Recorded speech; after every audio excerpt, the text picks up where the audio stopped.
Hello friend, চলে এসেছি নতুন একটি ভিডিও নিয়ে আপনাদের সামনে। Concealed wiring, electrical concealed wiring কীভাবে করা হয় সেটা আপনাদের সামনে জানাবো। দেখতে থাকেন আমাদের এই ভিডিওটি ভালো লাগলে শেয়ার করবেন, সাবস্ক্রাইব করবেন, লাইক করবেন।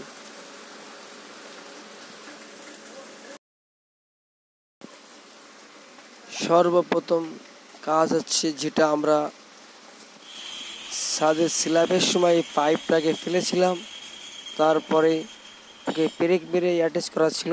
আগে ও পেরেকটাকে তুলে মেশিন দিয়ে কাটবো। দেখতে থাকেন। গ্রাইন্ডার মেশিন খুবই খতরনাক একটি মেশিন। যদি অভিজ্ঞতা থাকে তবে এই মেশিনটা চালাবেন, তাইকে চালাবেন না। যদি দুর্ঘটনা হওয়ার চান্স বেশি। এই জন্যে যদি আপনার মেশিন চালানোর অভ্যাস থাকে, আপনি মেশিন চালাবেন।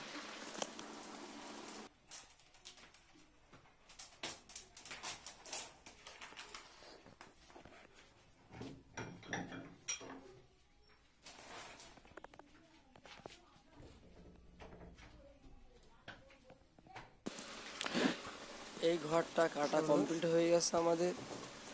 এবার আমরা কি করব, সর্বপ্রথম কাজ হচ্ছে, যে ছোট ছোট পাইপগুলো ছিল ওটাকে পেরেক মারবো।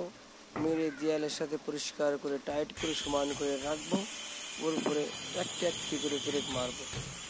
তাহলে কি হবে, যেটা দেয়াল ছিল দেয়ালের লেভেলটা পাইপটা সুন্দর করে বসে যাবে। বসে গেলে সুন্দর লাগবে। আর যদি উঁচু হয়ে যায় তা প্লাস্টারের সময় উঁচু নিচু হয়ে যাবে। এই জন্য আমরা ধ্যান রাখবো যে পাইপটাকে সুন্দর করে বসানো যায়। এই যে পেরেক মারছি, পেরেক মারার পরে সুন্দর করে পেরেক মারছি আমরা। পেরেক মারার পরে দেখেন কীভাবে কী হচ্ছে।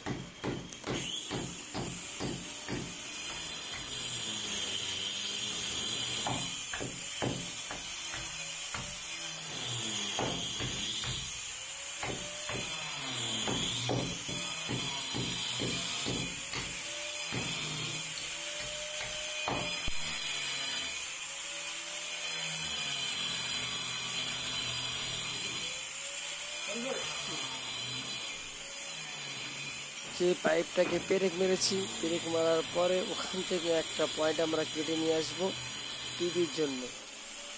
এই যে পাইপটা লাগানো হচ্ছে, আমরা পাইপ মাপ করে আমাদের কাটা আছে।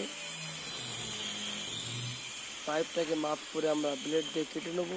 কেটে নেওয়ার পরে ওই পয়েন্ট থেকে আমাদের টিভির পয়েন্টের তারটা নিয়ে আসবো। এই যে এটা মেন বোর্ড, এটাকে পিছনের সাইড থেকে আসবে তারটা। এই জন্য খালি বোর্ডটা কাটা আছে। আর এইটা যে দেখতে পাচ্ছেন, এটা হচ্ছে আমরা এখানে টিভির পয়েন্টের জন্য আমরা এই বোর্ডটা রেখে দিয়েছি। এখানে পাইপ ফিট হবে। দেখেন এটা কাটা কমপ্লিট আছে। পাইপ কাটার পরে আমরা ছাড়ানো কমপ্লিটের পরে করা আছে। আর এটা যে দেখতে পাচ্ছেন, এটা বেড সুইচের পয়েন্ট। এই যে বেড সুইচ আমরা রেখে দিয়েছি, বেড সুইচ এটা এইভাবে দেখেন। এটা কাটা কমপ্লিট, কনসিল ছাড়িয়ে নিয়েছি। কাটা কমপ্লিট ছাড়ার পরে এই যে এইভাবে আস্তে আস্তে ওই ওপর দিকে দেখেন, এই যে পয়েন্টটা আছে, এখান থেকে আমাদের পয়েন্টটা আসবে বেড সুইচে।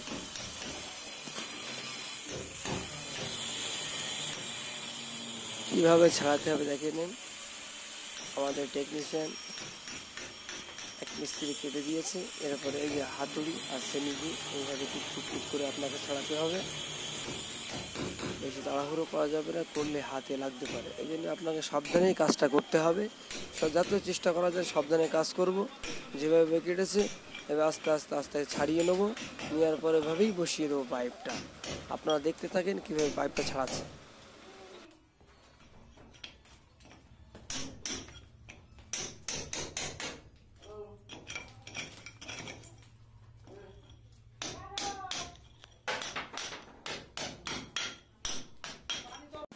আমাদের ভিডিওটাকে ভালো লাগলে লাইক করবেন, সাবস্ক্রাইব করবেন, আর বেশি বেশি করে শেয়ার করবেন।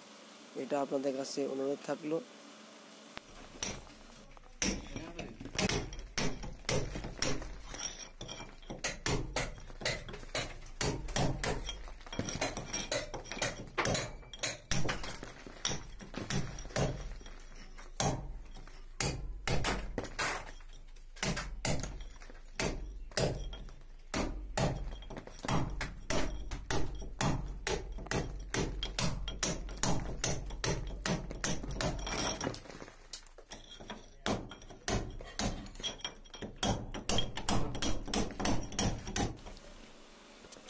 এভাবে পেরেকগুলো তুলে নেব। ভিডিও শুরুতে বলেছিলাম যে প্রত্যেক পাইপের মাথায় একটি করে পেরেক মারা আছে, পেরেকগুলো প্লাস দিয়ে তুলে নেব। নিলে আপনি পজিশন মতন করে রাখতে পারবেন। এই দেখেন, এই যে পাইপগুলো দেখতে পাচ্ছেন, এখান থেকে আমরা নিচে করে পেন সুইচ লাগাবো। এই দেখেন এভাবে পাইপ ছাড়া আছে, এই পাইপ থেকে কেটে নিয়ে আসবো বারান্দার একটা বোর্ড হবে, সেখানে এই যে আমরা এই যে লাগিয়ে রেখে দিয়েছি পাইপগুলো, এইভাবে পাইপটা এটা বলেছিলাম এটা টিভির পয়েন্টের জন্য, টিভির পয়েন্টের জন্য এই বোর্ডটা হবে। এই যে লাগানো আছে এইভাবে দেখেন, এইভাবে পাইপটা সুন্দর করে লাগিয়ে নেব। প্রত্যেক এই যে আমাদের পাইপ লাগানো কমপ্লিট হয়ে গেছে, দেখেন সুন্দর করে লাগানো হয়ে গেছে, পেরেক দিয়ে পরিষ্কার করে লাগানো আছে, কোনো অসুবিধা নেই। এই যে এটা বেড সুইচের পাইপটাও লাগানো কমপ্লিট হয়ে গেছে। বেড সুইচের পাইপটা লাগিয়ে দিয়েছি, দেওয়ার পরে সামনে এই যে নিয়ে আসলাম,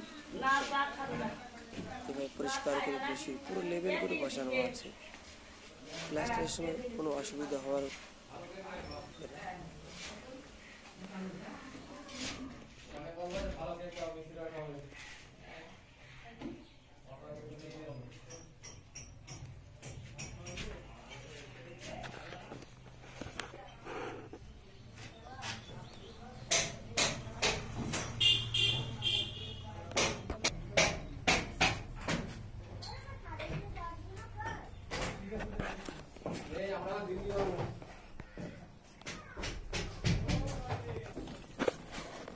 হাই গাইস, আমরা দেখতে পাচ্ছেন আমরা একটা নতুন ব্লগ নিয়ে চলে এসেছি আবার।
দেখা যাবে